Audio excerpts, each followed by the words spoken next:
Hello, everybody. I'm Bill Rabinowitz, along with Joey Kaufman here at AT&T Stadium for the Cotton Bowl college football playoff semifinals. A memorable game.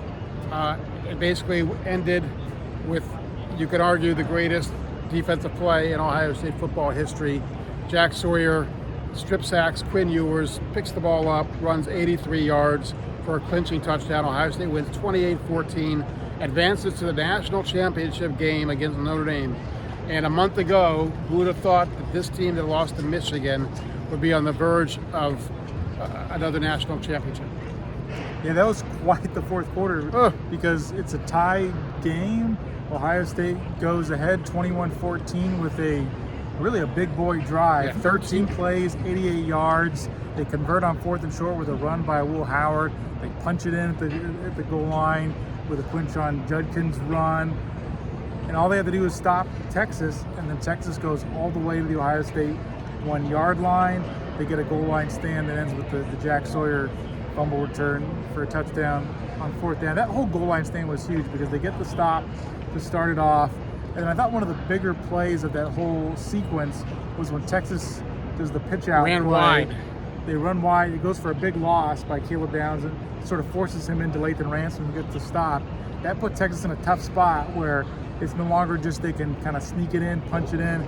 They go to throw, and Quinn Ewers throws, incompletion, and then the strip sack happens. Yeah, and think about Jack Sawyer. He's a Pickerington guy.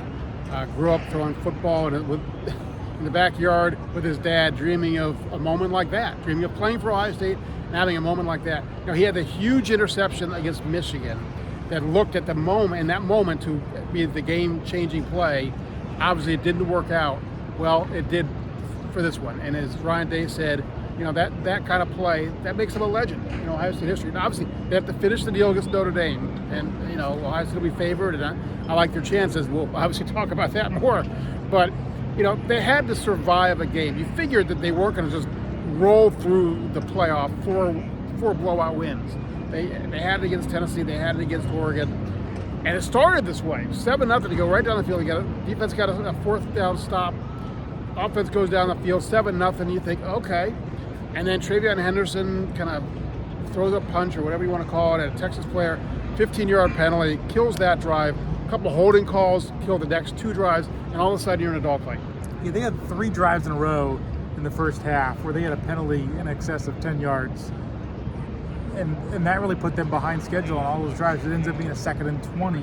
And those were really some really difficult situations for them to manage. And it seemed throughout the first half, they perpetually had this 7-0 lead that they were just knocking on the door ready to make it a 2-score game.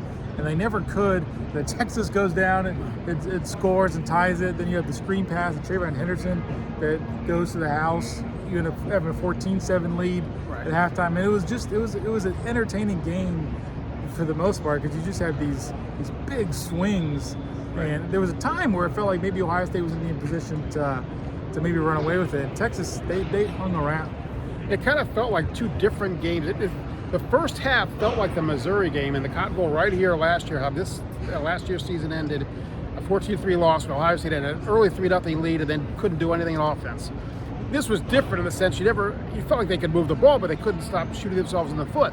So it kind of dragged on like that. And then in the second half, it started to feel like the Michigan game, because the field started to tilt, and you just started thinking, oh man, these guys, defense was getting tired. Well, and you think about the way they were defending Ohio State too. They were really committed to taking away Jeremiah Smith. Right. And sort of what Michigan did at times. They did some bracket coverage or had a safety floating to his side of the field, where they were not going to let him beat them. They watched Ohio State's first 2 playoff games. They were aware of number 4. Right. They were very committed to making sure that did not happen. They ended up checking down a lot, and that sort of influenced the way things went. Jack Sawyer is walking by. We want to just tilt it just so you can see Jack Sawyer walking by.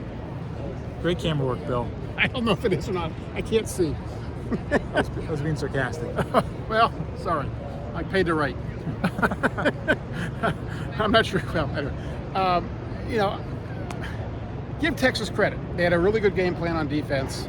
They want to make Ohio State just go very methodically down the field, and then Ohio State kept shooting themselves in the foot, and they couldn't. but also give Ohio State credit because this is a team that's been counted out several times. It looked like they were in trouble. Now, again, that touchdown would have only tied the game, assuming that Texas didn't go for a 2-point conversion. So it wasn't, goal line stand or they lose, but it felt that way. It really did feel like Ohio State had the one drive they needed, and the defense, all they had to do was make one more stand, and if they didn't get it, you don't like Ohio State's chances in overtime. They weren't moving the ball all that well against Texas in the second half. Other than that go-ahead drive, they stalled out quite often, sometimes due to the penalties, other times just the pass rush or the pass protection had trouble with Texas's pass rush. They were really able to get pressure on Will Howard. It made it difficult for them to throw the ball at times. So it was you didn't fully trust the offense, where if it was a 21-21 game, they were going to be able to mount another 80-play drive. It was no guarantee. Yeah, I mean, the first two playoff games, it felt like Ohio State could do whatever they wanted on offense, and really whatever they wanted on defense. And this didn't feel like that. Texas dinked and dunked down the field, and give Texas Quinn Ewers on their tying drive. He made a play where it looked like he was going to be sacked, and just before his knee hit the ground, he dumps the ball off for a first down. It's the kind of play that when you're the other team think, maybe it's not our day. When teams make those kind of plays.